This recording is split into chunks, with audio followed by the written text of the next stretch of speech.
Everybody's watching, everybody's watching Hey everyone, welcome to Aftermath, Life After Reality TV. I'm your co-host, Kat Perkins, and today we are talking to my co-host, Tryton Landsiedel, on a very special and bonus edition. We are going to get to know him at the intersection of a working pro and on the brink of something bigger, which is going to be a very compelling conversation. We will tap ambition, identity, and the weird reality of performing for a living while chasing something more visible. Tryton was famously my student in my Rising Star camp located in the Badlands of North Dakota, chased his dream of becoming a nurse with his Bachelor's of Science in Nursing from North Dakota State University, passed his boards, and became a practicing registered nurse in Sevierville, Tennessee, where he also performs professionally as a singer, dancer, and actor. Tryton, it's your turn in the hot seat. Let's get into it. Hell yeah. What do you think about this bonus edition today? I love a bonus episode. Who Well, doesn't love free listen, content?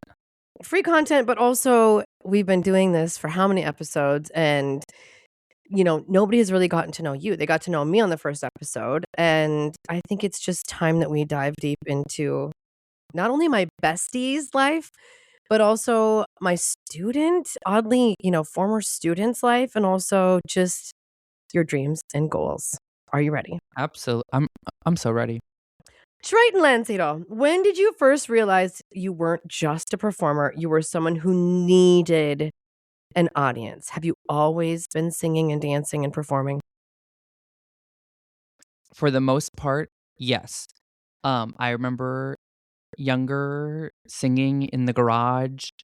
My favorite one that my family probably remembers. I used to sing this Russian opera, Oh, sang soprano. I oh, can't find the clip anymore, but I know it had like a red flag on the YouTube video, and I used to sing along to that. So I always knew that I liked performing, whether it was for myself or for other people.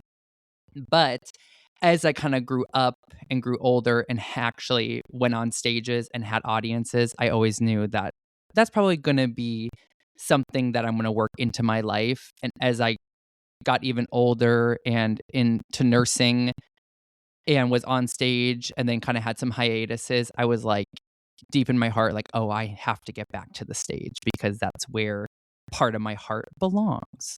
so tell me when in school, middle school, high school, did you play an instrument? Did you take, choir and band or theater in your case? And what did your, school middle journey look like before you became a professional? So I played tenor saxophone for 6 years, Yes. starting in Yeah. elementary school and ended up stopping in high school, due to getting 2 choirs in a day. But I always wanted to be in choir, of course, was very, involved in elementary school, like 6th grade, talent show and those kind of things. Loved that. Shout out to Mrs. Beasler, Maxine Beasler, who, um, really set in the passion of music in my life, and I still give it out to her because I would definitely not be where I am without that lady. That is the And when I was best. in Medora, she did come out and see me both years after I sent her a graduation card, which is very nice. Um, so thank you for your endless support and Okay, so showing me the love of music. I mean, we But always the accolades to the teachers. oh, for sure. And then actually, funnily enough, in middle school, I wanted to be in choir so bad, and they hit me with I couldn't read, and I had to take read write, and it was the most devastating thing of my As in life reading because music or reading words? no reading words, Okay, and I okay. had to be in like an intermediate like reading class In because order to I was a slow reader, oh, and it took me out of being in choir, and that was they made me take that as like an elective. And it really ruined me, but of course I fought for it. And at the end, they basically wouldn't test me out for the next year. I had to be in it again. And Mama Julie called and said, he will not be in that class next year. And I was not in that class, even though they didn't let me test out, but they passed me. So I got to be in choir the next year. I was in show choir as Stop well. it. And then of course when I hit high school, I was in freshman choir and freshman band, and then I had was in their jazz choir, and then I auditioned for our top jazz choir called New Gen. I got it as a sophomore, which doesn't normally happen. There has been a few cases, Love. and I was one of those cases, so I was super pleased to have been invited into that group, and that was another class. So I ended up dropping band to take 2 choirs a day, so I did not have to take extra classes to make up, because in North Dakota, they have the weird arts where you can only have, like, 4 credits count towards graduation without Sure. going over, and I took 8 credits in the end. So you kind of knew that, like, voice was more the thing than playing the tenor saxophone. Yes, for sure. I was definitely more singing. I can definitely dance. I was in the Nutcracker at a young age. I had done other theater, outdoor theater at Sleepy Hollow, Hairspray, and Beauty and the Beast. Where I definitely was just like, "Oh, I'm a mover," and nowadays I'm like, "Oh, I'm a dancer. I'm a singer And dancer." Like we have it all. Like we don't need to box ourselves in. when you realized that movement, like, do you have any professional dance training at all? No, Unbelievable. I mean, basically learned to dance watching my sister at dance competitions oh when my I god. was younger. So watching high school dance routines throughout there, I would say basically the only training that I sort of had was the Nutcracker, which was obviously ballet based. I did 2 years of that. Okay. And then in high school, I was a cheerleader. So that was also kind of its own course of Sure. dance and movement, but no other classical training. So it just came naturally to you to be able, I mean, for those of you who know him who are listening, and for those of you who don't know him that are listening, this you are an incredible dancer. Like, you can Oh, thank pop you. out a double turn, at a moment's notice, and, like, that I had no idea that that was completely just natural. I thought maybe there was a few dance lessons in there, maybe there was some training. No, it was fully natural, just being around dance competitions and cheer and that kind of stuff. And then I, of course, was always like, I'm a singer. I'm a singer. And I can move Yeah. until I get around other people that are dancers. And I'm like, oh, I can keep up with the best of them. So So, I had to reframe the mind. of course. So we're gonna make the big leap now from sort of that background into knowing you wanted to do it. When did you start auditioning to be a professional singer, dancer, actor, all of it? How So the old were you? so the first audition ever professionally was in 2019, my senior year of high school, and I auditioned for the Medora musical. I actually had strep throat when I went and auditioned, so that was kind of fun, and it was in a Love. snowstorm, so it's kind of like the Oh, the best of all. double fun. But of course, I was like, "We're gonna do it, and even if we don't get cast, another audition under the belt. You saw how it went." And that was totally fine. And I did not get cast, and then I started college, and I was like, "I'm gonna go again," and ended up getting cast in 2019, so I was 19 years old. Oh my Um, goodness. and I got cast for that summer. So in 2019, I went from 19 to age 20 over the summer, while I was performing, and that was my first professionally booked gig. Which was just not that far after high school, but for people that don't know, what the hell is the Medora musical? Can you put it So the into, like, a Medora sentence? um, It's hard. hmm, into one sentence, a cowboy western musical Yes. in an outdoor amphitheater with horses, fireworks, and the storyline of Theodore Roosevelt. And tap dancing. and clogging cowboys. You played a singing, yodeling, clogging cowboy in the wild, wild west of Medora, North Dakota. Yes, we have very similar timelines on that aspect. We do. We do. I was also Cowgirl, in the show. cowboy, I was yodeling, and I was clogging. the clogging, yodeling cowgirl for 5 years in Medora, North Dakota. Tryton, you grew up in what town in North Dakota? Bismarck, state capital. The state capital of North Dakota. Woot. Bismarck, North Dakota. I grew up 150 miles southwest of you in the tiny town of Scranton, North Dakota. And you had how many kids in your graduating class? We were just talking off air about this. Like 230 to 250, Which somewhere to in me that realm. to me is very big. It's a big class. Oh, yeah. And so I want our listeners to understand, Medora, just one more nugget more, because you and I both grew up going to this show. Yes. And I don't know your experience, but in your head when you were watching it, probably in the womb until you were a senior in high Yes, school. indeedy. Did you remember there being ever like North Dakotans in the show? Because I did not remember that. There probably was, but I didn't remember that. So I like to say that Medora was our Disney World, our Disneyland. Yes. That was I love that. our trip of the year. The family Every summer we trip. would go out. My family was not staying overnight. We were driving the 2 hours, and we Same. were coming in about maybe 4:00. We were gonna walk around to the shops. We were gonna get ice cream. We were gonna go up to see the musical, and we were gonna drive home that night.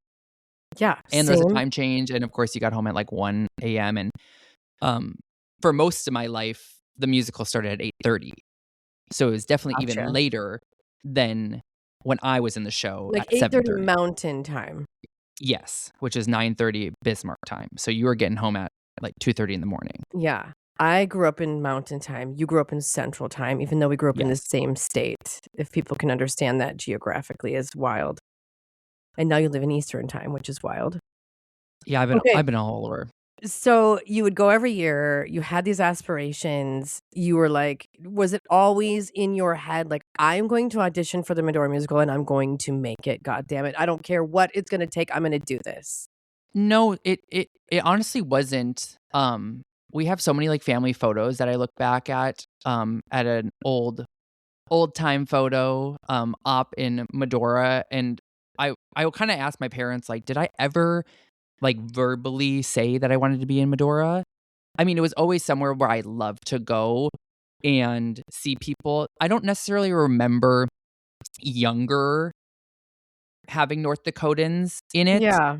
but I do remember the shows I saw. Like, I remember Bill Yeah. Sorensen, I remember The Magic Book, and, like, crying because I wanted The Magic Book so bad. How old were But you, like, in that even your moment? 6? Oh my God. 6 or so. But again, I remember, honestly, your year in Medora, we kinda talked about it one time, and I was like, the big feather in the headdress, like the saloon girls, and you're like, "Yeah, that Yes. was my year. I was there." That And was so what I I had remember, that like, year.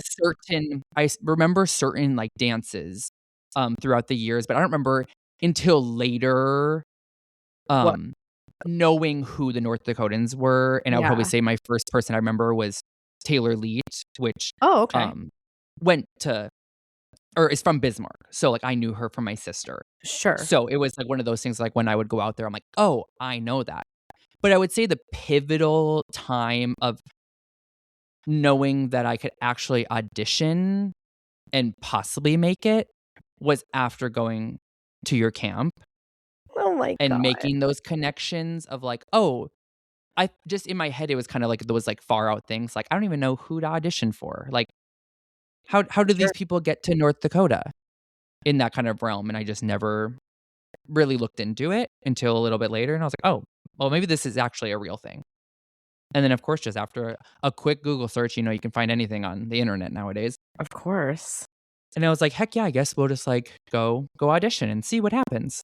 I And then it love didn't happen, and then the next year again, and then it did happen. I just love the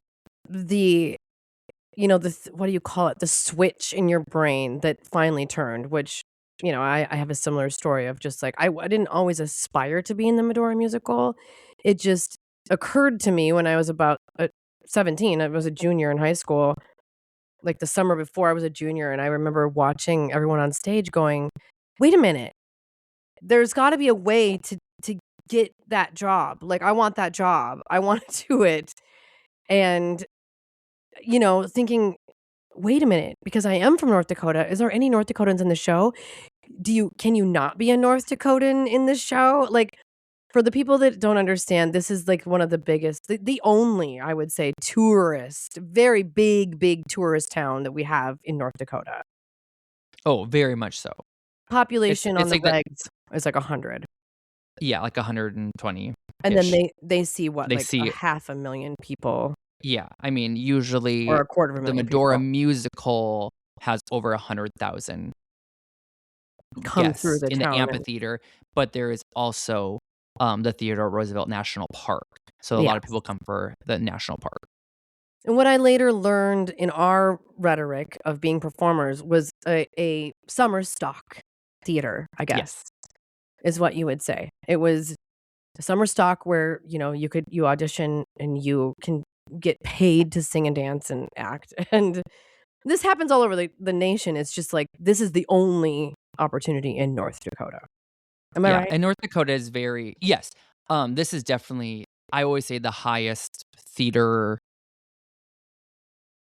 um I always say I topped out at North Dakota Theater, Yeah. like, that's the Well, right. highest thing you That's can do in North Dakota, that's the ceiling. but also in North Dakota, people would always ask, like, "Do you get paid for that?"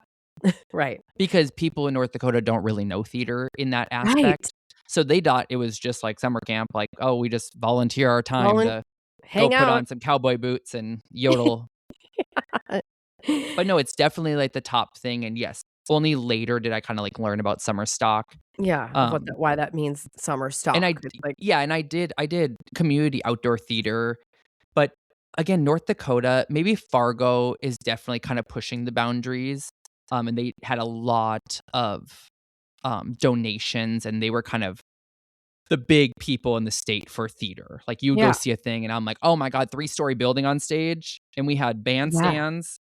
So, I was also in the only school in Bismarck High School that did not have a theater.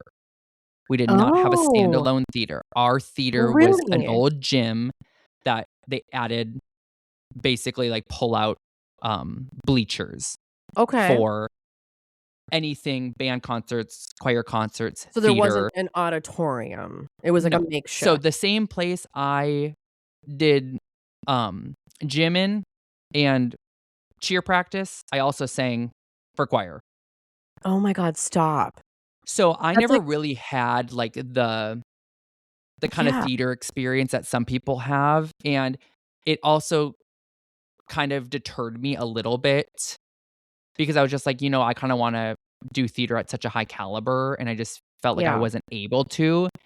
So, I ended up doing the tri-school musical, which it was all of our big, 3 high schools could all audition.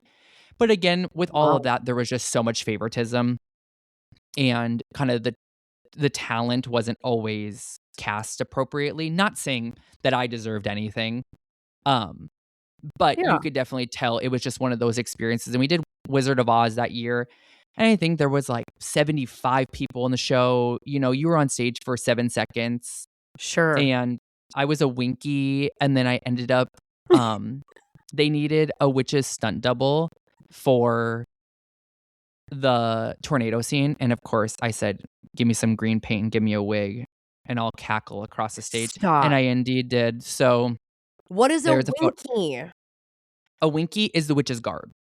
So, Oh, okay, they're, okay. like, the big, kinda, like, muscly we painted our faces, like, gray, blue oil paint, so I literally painted my face green, slick oil paint, took it off mid-show, and put on blue.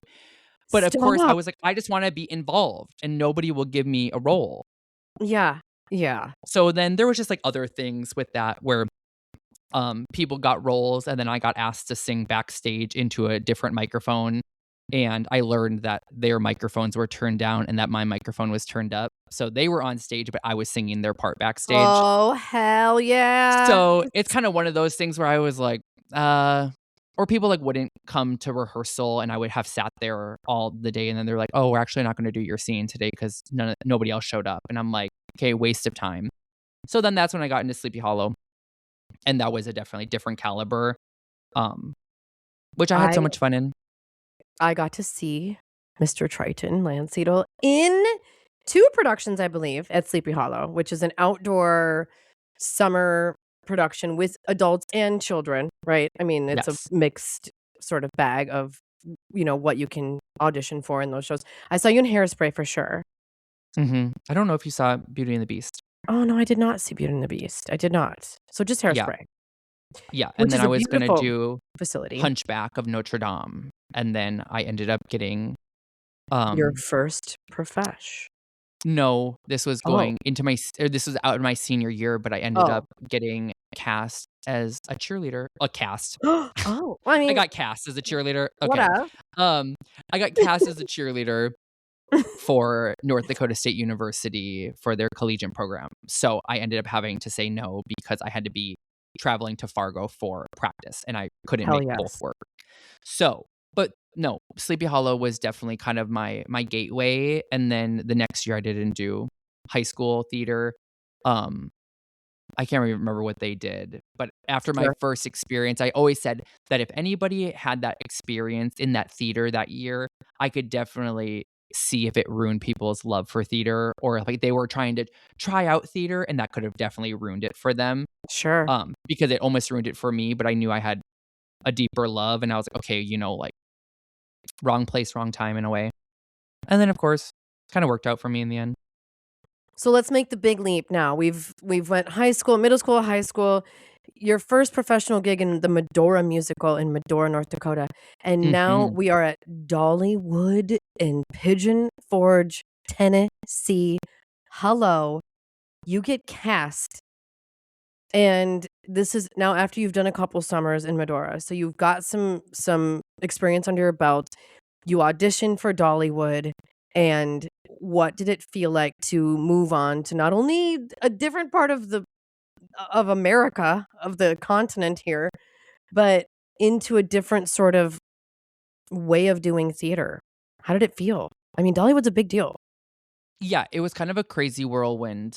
Um, I finished my summer in Medora in 2023 in September, and I moved home, and I was hoping that I was basically gonna do Medora forever, and they ended up, Right. going with a different production company, and I just knew that probably wasn't on, the books for the next couple of years in that aspect, so I was kinda just gonna basically get a med spa job in Bismarck and then go out and do Medora during the summer, and since that kind of fell apart, I was like, "Well, I'll just kinda get a med spa job and kinda figure it out." Even though I knew I definitely did not wanna be in North Dakota, I don't see myself living in North Dakota for my Long entire term. life.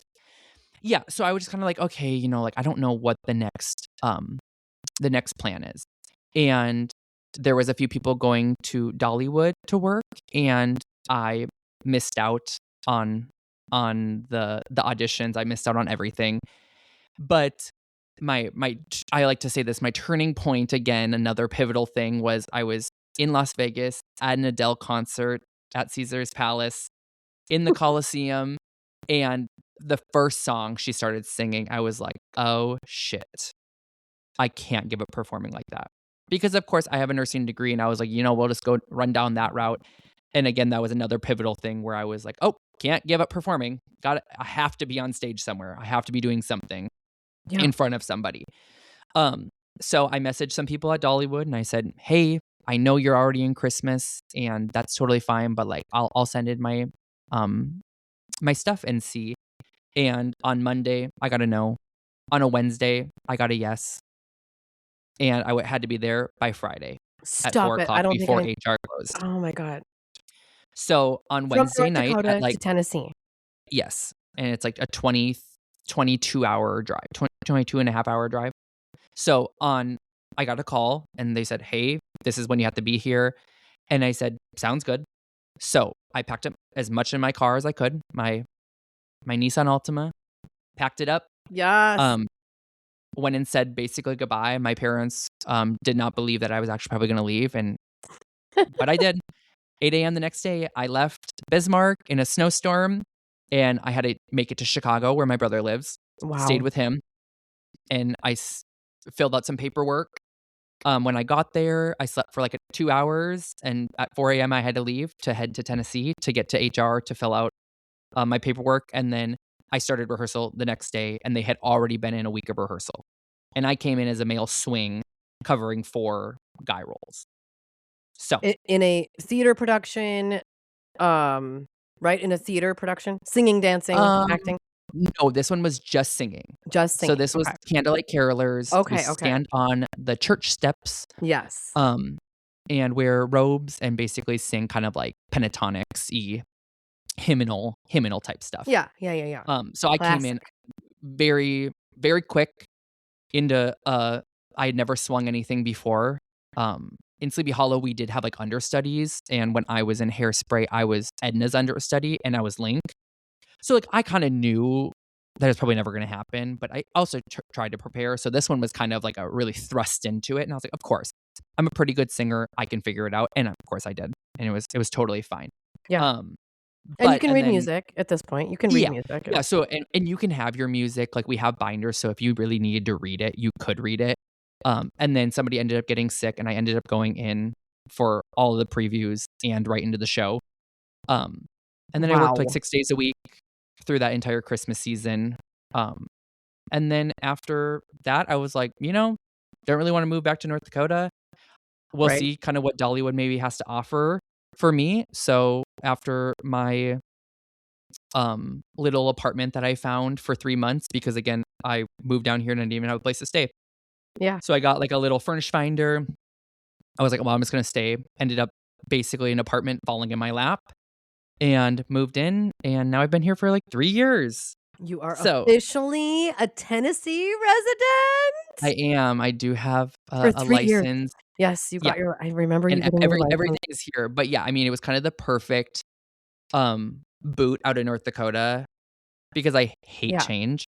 Right. So making a decision on the spot And you had to. I mean, and moving my life over a day or 2 days, I and love that was it. kinda like the perfect whirlwind to, like, get me out. The boot in the ass. Let's go. 110%. Yeah. Okay, so now, thinking about Medora, thinking about Dollywood, I'm just talking like your pro level status, like Mhm. working as a professional entertainer, performer. What do you think? How do you think both of those experiences, among other things you've done? I mean, you've done some, commercials and modeling and other things on this side, but as an artist, how do you think Medora and Dollywood shaped you as an artist? As an artist, you're an artist. I'm gonna just call it. You are. I'm an artist. You're an Hello. artist. Add it to the list. Um, I would say that they definitely showed me the work ethic and things that I didn't know I could do, both mentally, physically, and emotionally. Yeah. Because my first year in Medora, the show ran 7 days a week for about 4 months. Yeah. So I did that show every single night, rain, shine, anything that was happening, you were going on stage. Um, and there was no swings, there was no Right. understudies, you had to go out and sing your part. Sick, So, injured, all the things. yeah. 100 So degrees, if you 40 had to degrees. puke, you run off stage and puke, and you get back on stage because your partner needed a dance partner. So Absolutely. it's kind of one of those things where dancing in outdoor with a lot of other things going on kind of shows you what you're able to do. And then my second year, they ended up adding 2 shows and giving us a day off, but High doing pressure. a 5:30 in 102-degree heat with Yep. sun directly on you, you're like, "Oh, I didn't know I could sweat this much. I think I'm Yeah. gonna die from heat stroke." But I still sang it, and I still did it. And you And then coming to persevered. Dollywood was a totally different thing more on endurance and like learning how to use your voice properly and make sure that you're stretched. Because we do 4 to 5 shows a day, Yeah. 5 days a week. So it's kind of like the gambit of like knowing your body, what it needs, That's a as well lot. as kind of how far you can push it healthily.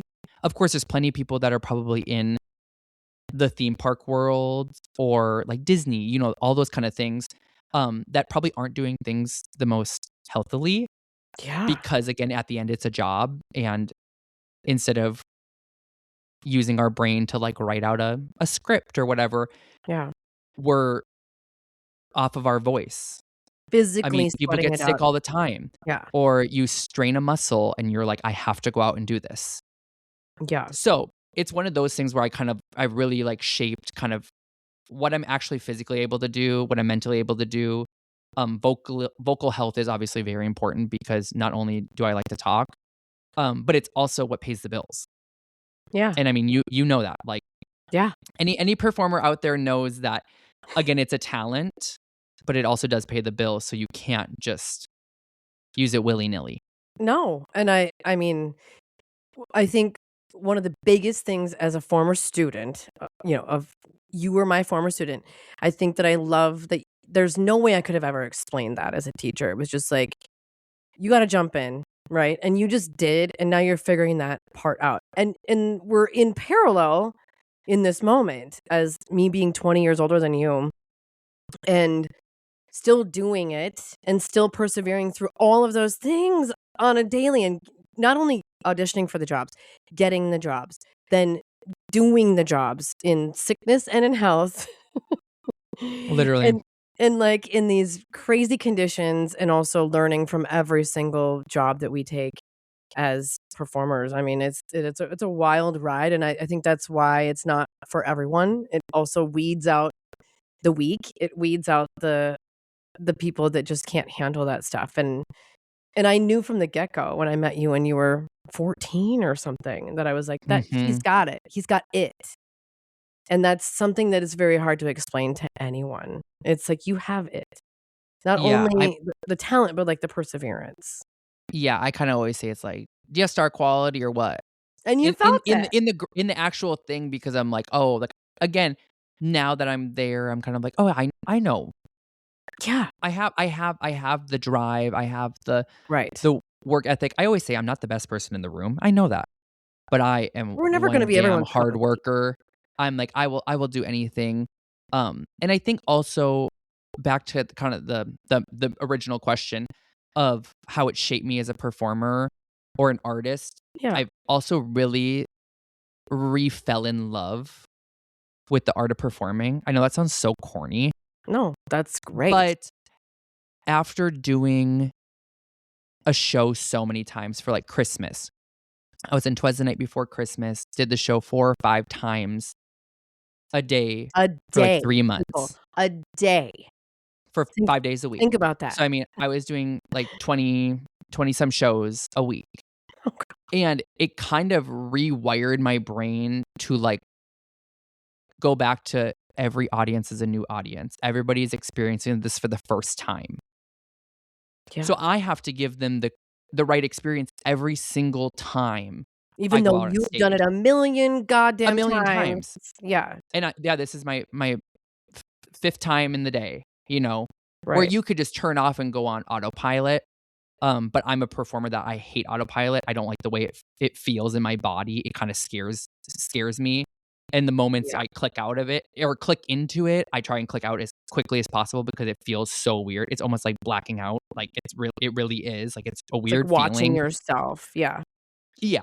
And I don't like that. So I always try and give people the experience that they deserve in the grand scheme of things because I never really know who's out in the audience and who is going to be changed for forever in the Yeah. way because I always say like when I as a kid in Medora, I mean, I wanted to think that everybody on stage was like just singing directly to me because they changed my life. So I feel like I have to like repay and Yeah. re-inspire the next generation to love it as much as I love it. Yeah. So, Yeah. as an artist, I just try and keep it fresh, keep it new, keep it Yes. interesting, and kinda I love giving it. the every live show is something new, and I always say live theater, nothing like it. If something Nothing goes like wrong, it. you're like, "Well, a bucket flew into the audience today," live theater, nothing like it. Aliens Because again, landed in the middle of the they're gonna audience. remember that. Like, that's Yes. something that they're gonna remember for years to come and be like, "Oh," whether it was supposed to happen or not, but again, that's kind of people's, like, favorite things in live theater anyways, whether you go to Wicked, Phantom of the Opera, if something that's not supposed to happen happens, you're like, "Well, that's my only memory of that show." Because 1,000%. you wanna see people be vulnerable and real and not just a stale character. Yeah. Okay. Last question of this section, and we're gonna take a little break. But it's a kind of a rapid fire, but you can give me more than one word. Do you Okay. honestly feel like more of a singer? Do you feel like an entertainer? Or do you feel like a personality? Or do you honestly feel all three? I would say all 3 Yes. for Yes. sure, Okay, but I good. do like to say the word entertainer. Um, if people don't know kinda what it is, I always say entertainer because 'cause I'm like, an entertainer is anybody that entertains you, whether it's dancing, singing, a Yeah. personality. It's kind Speaking. of the catch-all, Right. um, because I definitely think I have a personality, and I think that I'm a good singer, You do. but when I'm on or off stage, I feel like I can entertain people without even trying. And So, that is why you have the it factor, my friend. And I feel like I was kind of the first one to actually see it. I mean, I'm sure your family did, but when I say it, see it because you had it. yeah, I always kinda ask my parents if they ever saw it and or noticed it, but also they're not from that realm in the way. Right. Like, David IT Man was probably not like, whether he saw it or not, like, "Oh, my son can sing," you know what I mean? It's not like he had the connections. He was not hopping on Google looking up, Disney casting Right. for child actors. How do I become a mascot at Disney Yeah. World? Yeah, yeah. So, and there's nothing against them for that. Again, No. it was just and this is such a bad thought process, and I still sometimes think about it, but I'm just like, I'm the little boy from North Dakota," like, I broke out Yeah, because, again, there's but you not did. much in North Dakota, but I know but I hate that because 'cause I'm like, that's saying that, like, True. there's not enough spotlight on North Dakota and, like, the talents in North Dakota, but it Right. it is a real thing, and, of course, we just don't have the connections like they have in Florida, in California. Or the People aren't opportunity. people aren't Yeah, prospecting us. There's really no opportunities. There's not a lot to go around not a to lot. even think it was an option. Even in the big, big city of Fargo, North Dakota, there's not what we would have. I live in Minneapolis, Minnesota, and I can go and audition for, a half a dozen theaters tomorrow because we Yes. constantly have something going on here. It's not like that even in Fargo. Bismarck has a little bit more, I would say, than Fargo even, which is wild to say. But it's just not a lot. So, like, you're gonna being from that state, it's not a knock is what I'm saying. Both of us leaving that state to follow our dreams and do what we were born to do is just because literal geography. I don't Oh, know how else to say that. 110%. Yeah, so, Like, I don't um wanna ever pull shade on it because we grew up there, it shaped us. We have our influences that happen there. You give the shout out to your teacher. I had my father as a teacher, like, all of that still stands. It was just the opportunities are outside of that state. 110%, and I give them all credit, and again, I've gotten nothing but endless support Yes, from that's most fantastic. people, and of course, I mean, my parents did everything that they could with what they had. I mean, Yeah, I wanted to be in the yeah, Nutcracker, I was in the Nutcracker for 2 years. I did outdoor yeah, theater, I was in outdoor theater. I wanted to be in yeah, taekwondo, they put me in taekwondo. So, again, yeah, I got sick, I wanted to drive to Fargo for my Medora audition my first year, they drove me to Fargo. yeah, So, same. again, they've done The support everything that system is they amazing. possibly could have, without, again, knowing that maybe I could have auditioned for something or got a talent agent, but, of course, in North Dakota, Right. what am I gonna be? I the don't know. Ace Hardware spokesperson. Yes. Well, I Yes. would have loved Dan's Supermarket, Hello, free Dan's, groceries, the Pony local Express. IGA or whatever we Oh my had there. god, Come on. I mean, I Raging would Rivers. take it. Oh I yeah. mean, work is work. The way I would have walked around. Mm. Did you see me on the billboard? Did you see me? Did you see me? Um, so many more billboards in your future. I know you've been on one. Now I've been on one. It's kind of a cool feeling. I Um, love it. but we're gonna take a break really quick, and we'll be right back with so much more from my co-host Tryton Landsiedel, bonus edition Aftermath.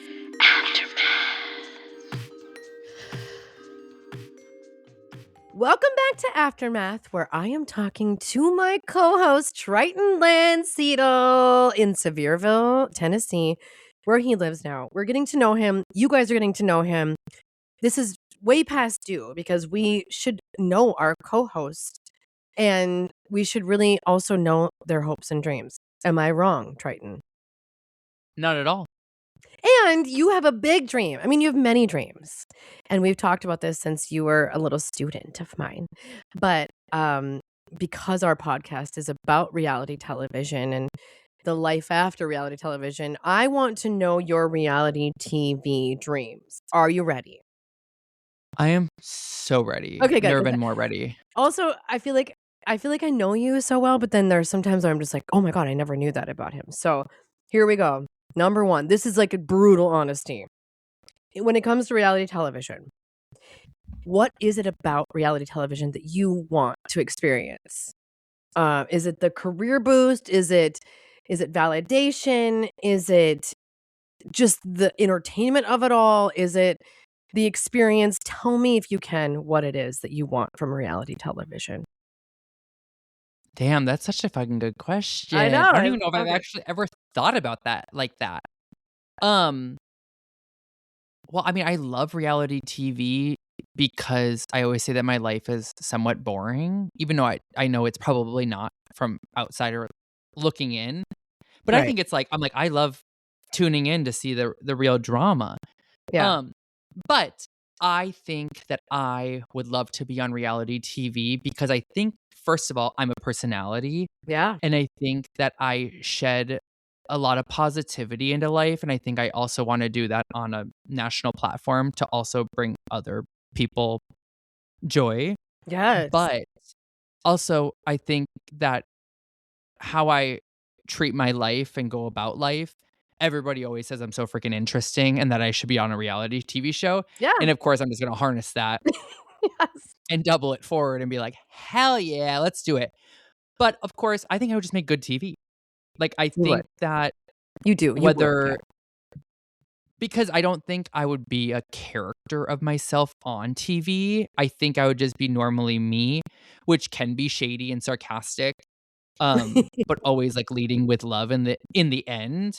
But I think that also gives the editors something to run with in a way. Like just Yeah. sitting in a room, like I'll read you, I'll make a snarky comment to you. Yeah. And I usually don't do it to everybody. It's usually people I know. So maybe I would have to just turn that on for a reality TV show. Sure. Which is great because Um, I'm coming up on that question. But um yeah, I think I know a little bit more of your taste of reality shows. We have a very same taste of reality shows, whether it's singing competitions, versus do you watch Summer House ever? Do you ever watch no, Summer House? Do you watch I know what it is, Secret Lives of but Mormon Wives? I've started it and I think Okay, I got good. like 2 episodes into it Oh, and I was okay. like, God, Super hard to watch.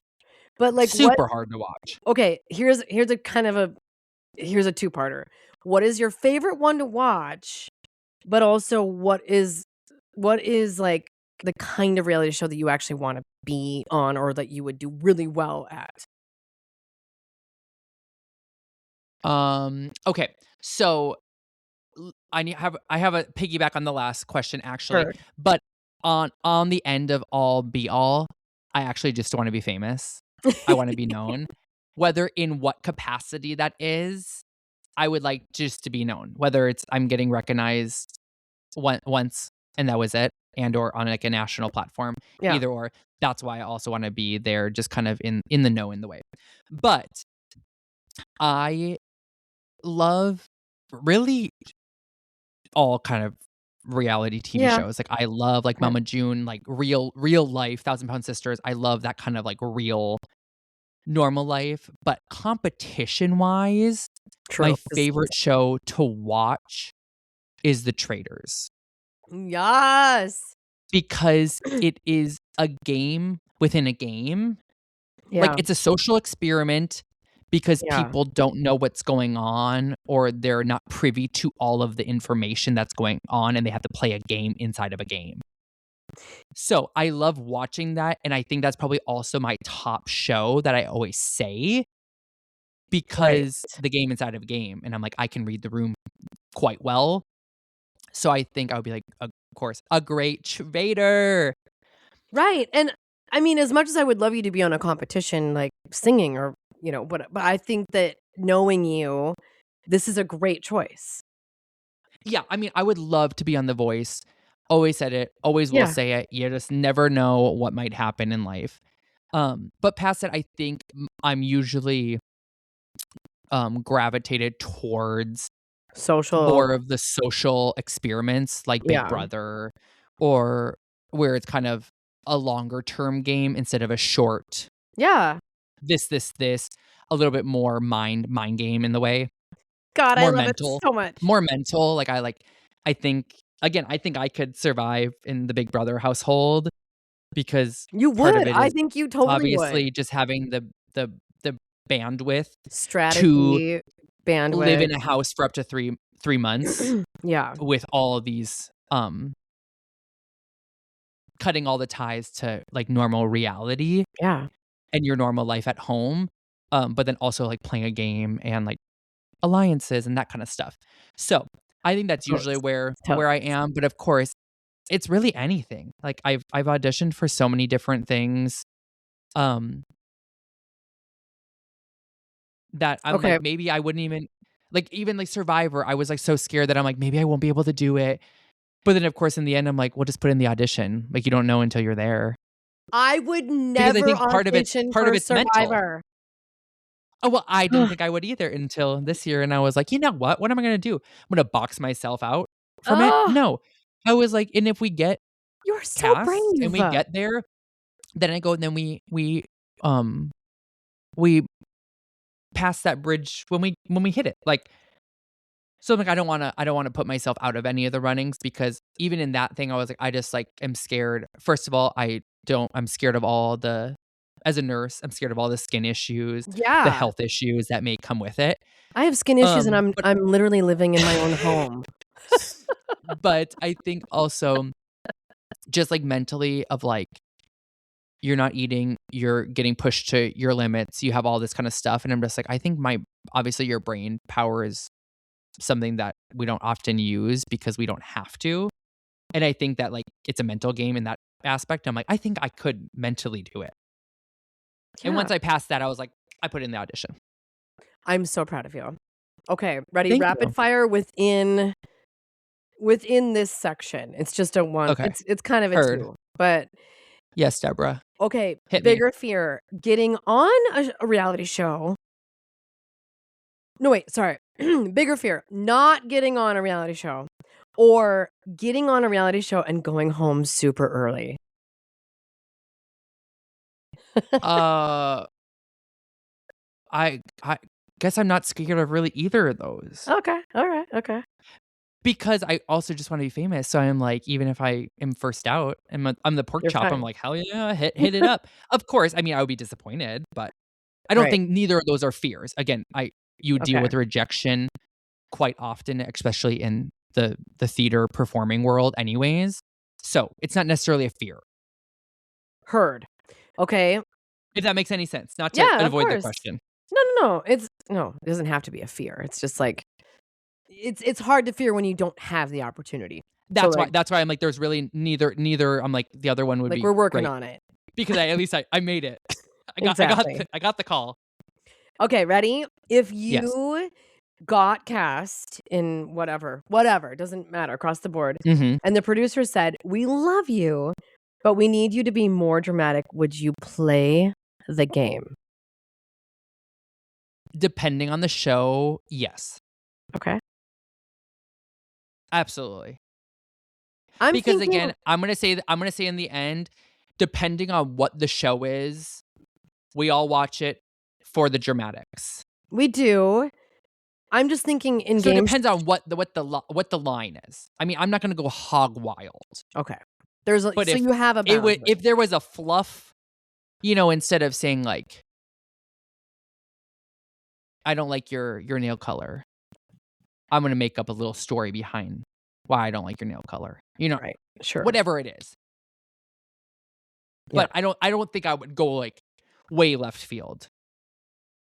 I wouldn't Yeah. start like yelling because again, that's not me, and I wouldn't also want to paint myself that way. So, but just like a little fluff here and there, like we're making good TV, which I also hate that. Yeah. But I also think that because I think that's a lot of people like they kind of make good TV. Of course. Okay, ready? We're moving into ambition and sacrifice.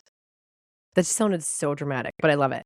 I was gonna say a dramatic reading. It is so dramatic. Ambition. I mean, knowing you as a student as well, like I'm really curious about this. So, Me what have too. you what what have you quietly given up to chase the dream that like maybe I wouldn't even expect or anyone would expect you to say? What have you given up? Oh, quietly. Quietly given up. I could tell you mine in 5 seconds, but, like, you're 20 years younger than me, so, like So I mean, I've given up a lot to chase my dreams.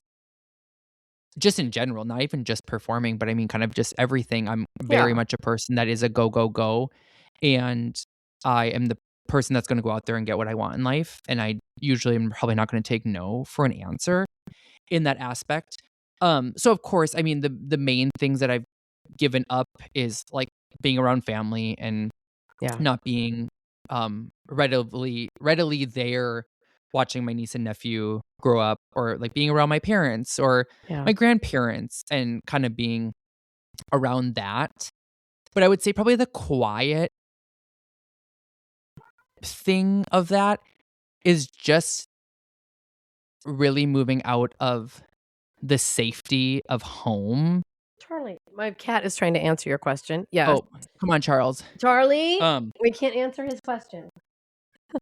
Yes. I think just, like, moving out of the safety of home and not having kind of, like, Yeah, the safety gate around the pool in a way, yeah, I really moved and was on my own from day 1, and yeah, whether I knew people in the area or not, it was kinda me against the world, yeah, down to paying the bills, to yeah. getting the jobs, finding the apartment, furnishing everything, um, so I feel like sometimes just, like, even having, the familiarity of your environment around you can kinda be comforting, and I fully clean slate wiped the board Totally. and moved somewhere.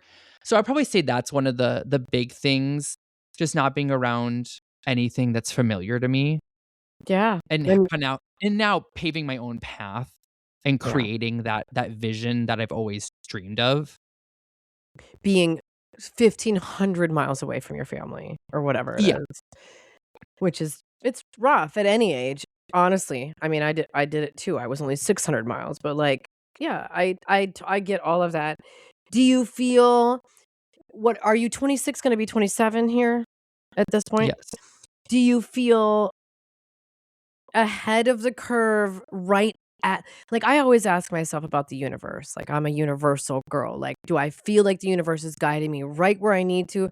Do I feel a little behind that curve, a little ahead of the curve, or just right on the money? Like, what is that answer for you? Always end all be all. It's always right where I'm supposed to be. Yeah. The universe has it all planned out for me in that God, I love aspect that. of things, and it's always gonna happen. Now I go in swings where I'm just like, "Gosh, it's not working, it's not happening." And then, of course, it kind of falls into line, and I'm like, "Oh, I knew it was gonna happen." But, of course, that's kinda just the mentality of, like, when things get tough or rough, you kinda play into it a little bit, but then, of course, whether it's a day later and I look back or a week later, a month later, whatever, and you look in retrospect and you're like, "Oh, well, this wouldn't have happened if this happened." So you're like, Yeah. "Oh, the universe always got me. I just wasn't believing in it in that point." But I always think that I feel behind the curve in a way, even though I always say that I haven't done much in my life, even though I have. But I think that's just my mentality of always looking forward, always to the next, Yeah. and wanting more for myself. And sometimes things just aren't happening as quickly as I want them to happen.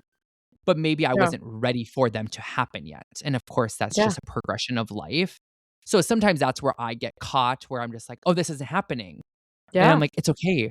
We're 26. Like, Of it will course. happen when the universe says it's ready to happen. Like, that's okay." Um, but of course, in this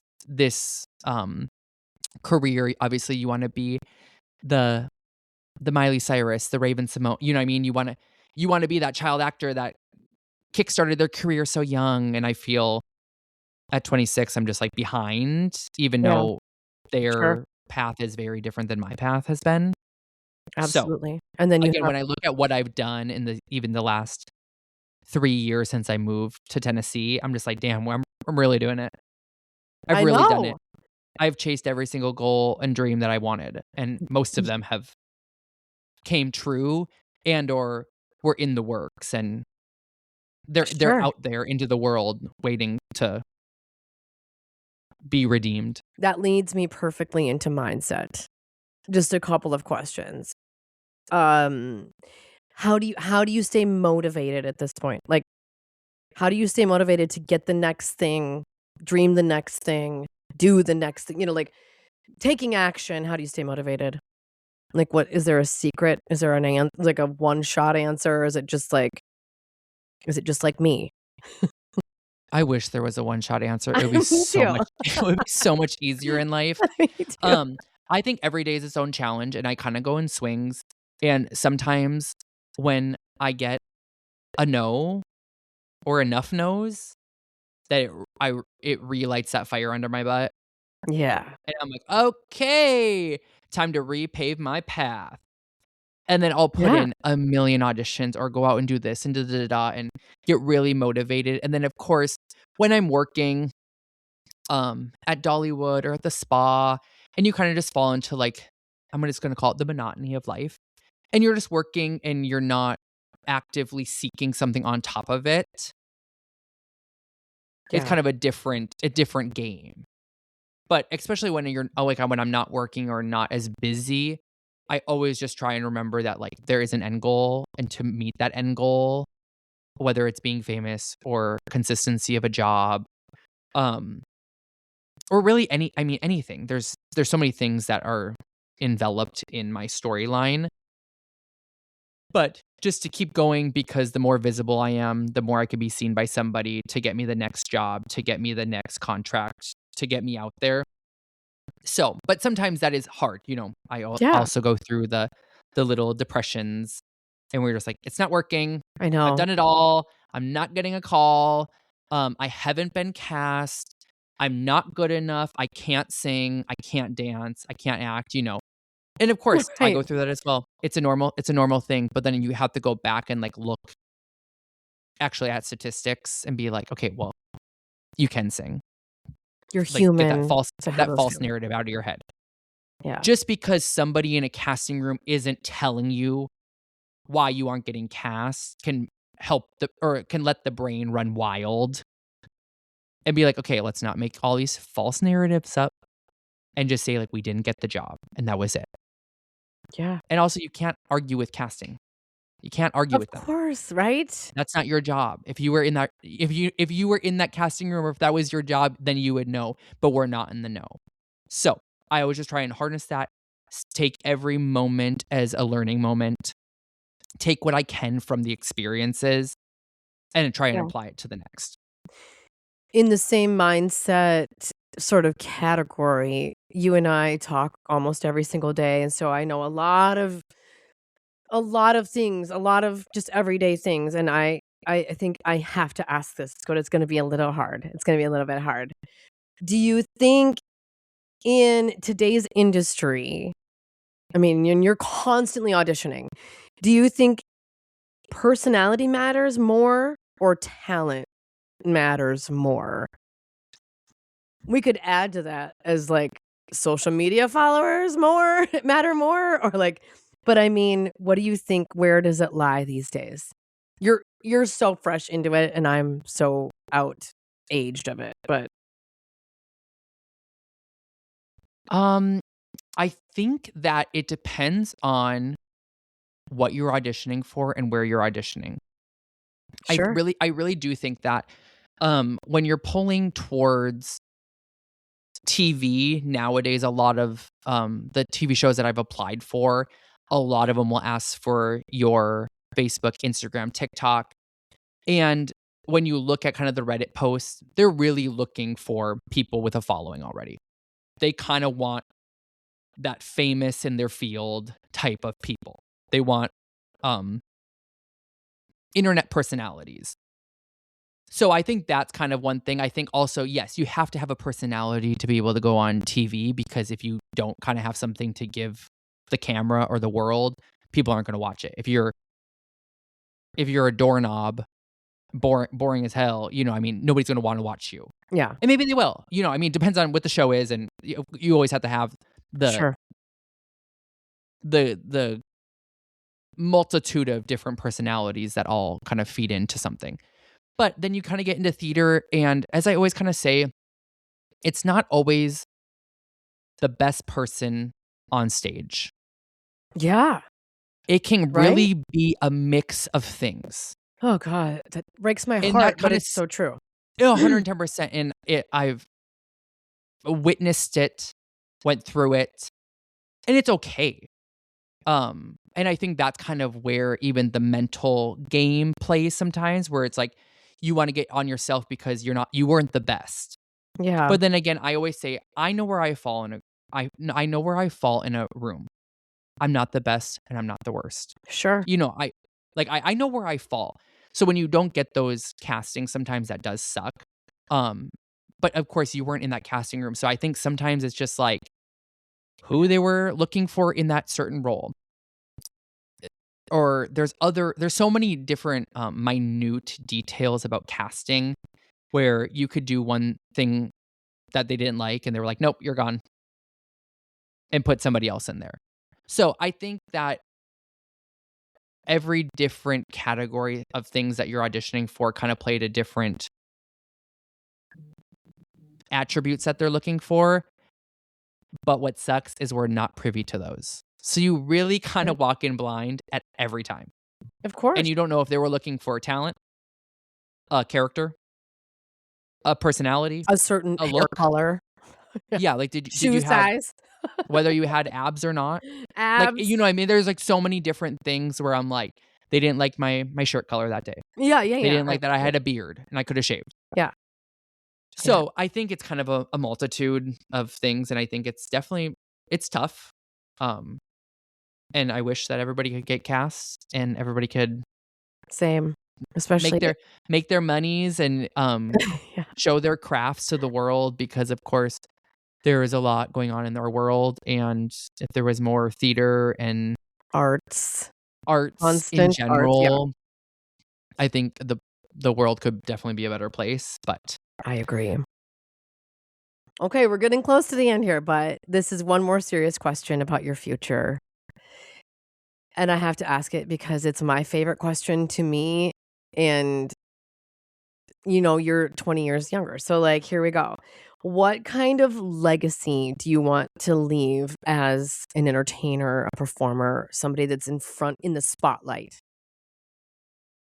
What's your so I think legacy? about this quite often, and I'm definitely that's, like, one of my fears when I die is, like, what's gonna be my legacy? Like, what did I Oh, I know. leave Yeah. on Earth or the people, like, I kinda played the game of, like if I was sitting at my own funeral, what would people Oh, say about me? yeah, I love it. I do that too a In that lot.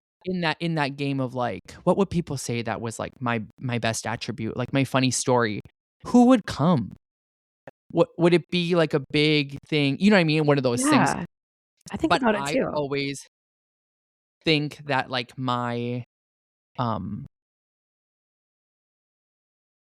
my stuff that I wanna leave o my mark that I wanna leave on the world or with my craft is passion.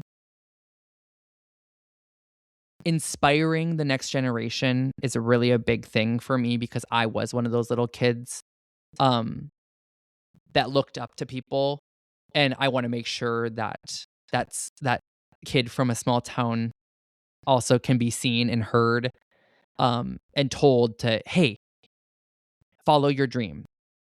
If you work hard enough, you too can be successful." Kind of that thing, and as well as dream it, do it. Yes. Now we're talking. Like, don't be scared to go out and do something because it's hard. Things are hard, who cares? Whatever. If you put your nose to the grindstone, you too can be successful or make any dreams that you have. So I think it's kind of like the hard work, determination aspect of that, but as well as I wanna be remembered for being a good time and, like, leaving remaking the arts fun instead of just a job. Yeah. I wanna bring back the love and joy that the arts can bring to people, and I think sometimes people just get set in their ways that they're here either for a paycheck or da da da. This is just my job, and I wanna bring back and show that the joy, the laughter, the love, taking people out of a moment for the hour, the 2-hour show, whether their mom's passing away or, whatever, they're losing their house, they're going bankrupt. It doesn't matter what it is. People go through things. Everybody goes through things. But I wanna make sure that we can transport you out of what you're currently going through into our world and take you out of the sadness of the day or the destruction of the day. Yeah. So, I just wanna make sure that That's good. people leave with a smile, bring up their vibrations. Um, it's a bad day, not a bad life. Yes. Quote that slash Tryton Landsiedel. It's a bad day, not a bad life. Absolutely. Okay, I'm crafting a rapid fire since that's been our legacy a little bit on this show. I'm in the moment crafting a rapid fire. Are you ready? I am so freaking And ready. then I'm gonna do something different because I do have one more really kind of like serious-ish question, Okay, um, hit me. but let's do rapid fire. Are you ready, Triton? I'm so ready. Okay, American Idol or The Voice? The Voice. Whew. Drag Race or Next Level Chef? Ooh, Drag Race. I I love cooking though, so I do love know. that one as We well, but didn't I even do love touch Drag on Race. how much you love cooking and baking. So, Love cooking. okay, Lady Gaga or Celine Dion? Oh, You can say F you, Kat. That is the hardest one. that is really rude. That is so Um, rude. It is rude. pass. I love them both so dearly. I Pass. just saw Can't Gaga run it. twice, and I get to see Celine Dion again in Paris. No.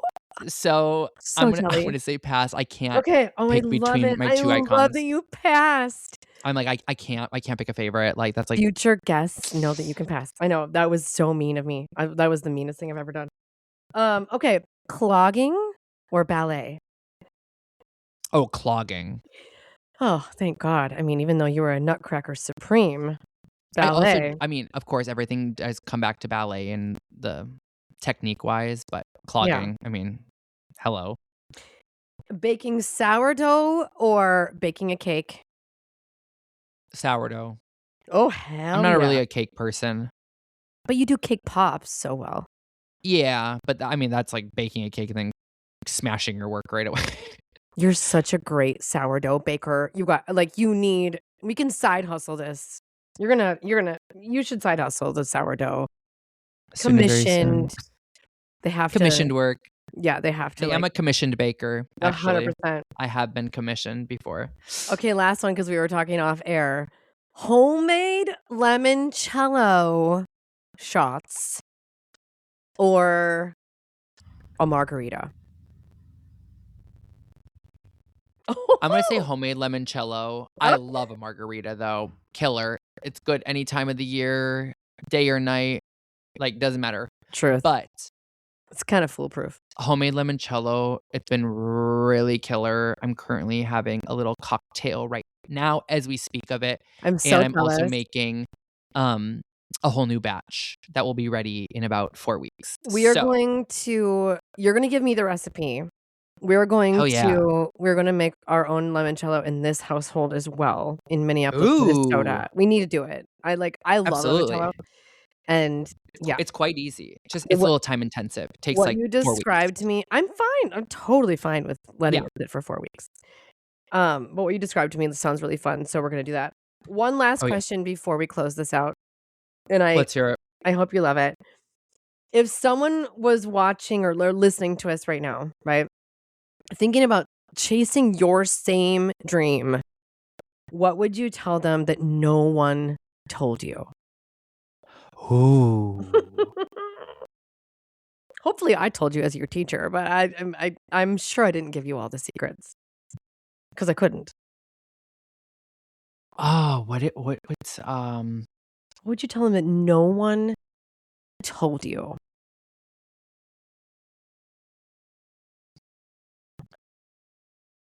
you have to be your own number one fan. Oh my God, I love that. I love that so much. That's kind of an encapsulating thing, but you always have to be the first person to defend yourself. You have to be your own number one supporter because when there's nobody else around you, you have to think that you are the best Yeah. and you have to know your own worth. Yeah. So, of course, that's kind of, of course, people tell you, oh, you're great. You know what I mean? But of course, when that's all stripped away and they're not standing next to you telling you that you're great, you have to know deep down that you are great There's and that you always can do it. Yeah, there's always somebody that's gonna say it, which is fantastic, but, is it true? All the things. I agree. I think that's powerful, Triton. Yeah. Think about And think about telling that to your younger self. Like, what would that is powerful. I mean, you're so for young, sure. so it If doesn't matter, but well, but still, yeah, I think that's kind of a really kind of hit home phrase. yeah, Like you got to be the number one person in that fan club of your own, like 1,000%. your own best friend, your own number one supporter. Like on Facebook, you get like the little like friend badges. You have gotta you have to wear that badge with pride. You get your own top badge to your own life. Basically, I'm like, if Congratulations. you're not going to go out there and carve your own path, who's going to carve it for you? Yeah. And of Agreed. course, some people's just kind of falls into place because of right time, right da da da da. But Yeah, of course. majority of people, I'm like, you got to be your own number one supporter All right, before we because there's going to be wrap. a lot of people that don't like you in Oh, always. life, so or Listen, don't support you. So you're you have to never know.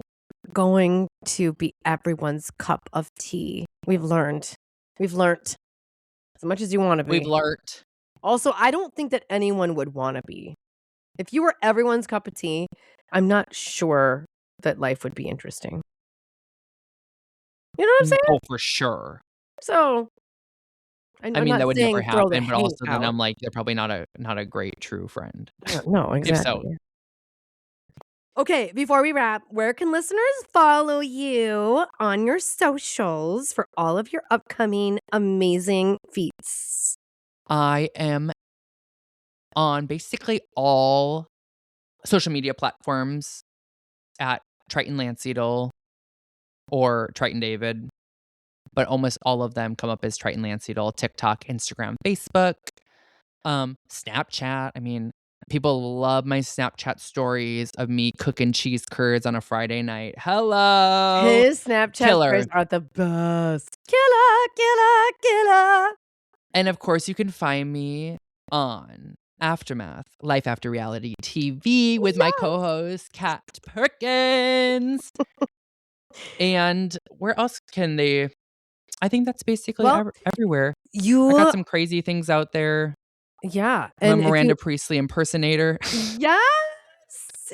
Oh my God. Double Wears Product 2 is coming out. So very I know, and relevant. she might Oh, make a reoccurrence. I cannot She's wait. coming back out for her I second witnessed movie, and she can't wait for all of you to see it. the roller set in the wig in real life in your apartment. So You I can't indeed wait to did. see it again. Also, you're performing live soon. Where can we see you live? It's I will coming up. be back at Dollywood in Sweet Summer Nights as a dancer. Pigeon Forge, Tennessee. Starting, yes, in June. I think June 15th we kick off the summer festival, and that Say goes what it's called through again. Sorry. Sweet Summer Nights Dance Yes. Party up in Wildwood Grove at Dollywood Theme Park. It's a night dance party, and it ends with drones and fireworks, usually up at the big Tree of Life, Fun. basically, or the Wildwood Grove tree, as it's called. And then past that, in the new year, you can catch my family and I on a little show we like to call Family Feud. Da-da-da,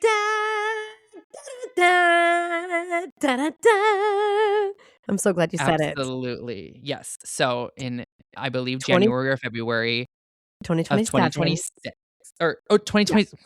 I know. Dear Lord. 2027. January, February 2027, you can see the Landsiedel family on Family Feud. Family Feud. So, yeah. Perfect. We got a lot of things in the zeitgeist. hopper. Absolutely. And there's always loading. so many more to come if I know you at all, which I believe I do very well. Of course. So many more things to come. We're going to link everything of yours, of course, in the show notes. And listen, to everyone listening, if this episode resonated with you, like, subscribe, rate, and share. Aftermath, Life After Reality TV was someone who needs to hear it. Also, he would agree with me, I'm sure.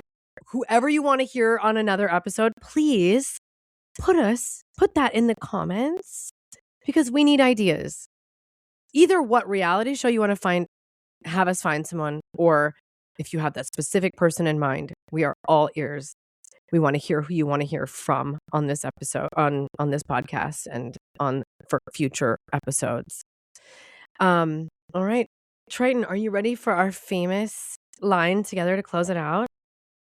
I'm also, wait a minute. ready. Okay, hang on. But I want to thank you so much for an honest discussion and for our listeners to get to know you a little bit better and your hopes and your dreams and your aspirations and just being vulnerable. Like, you were amazing. Thanks for being a guest. Well, thank you for having me. Okay. I love sharing this line with you. We will see you next time on Aftermath, Life After Reality TV. Woo! See you next week. Bye, y'all. Take care.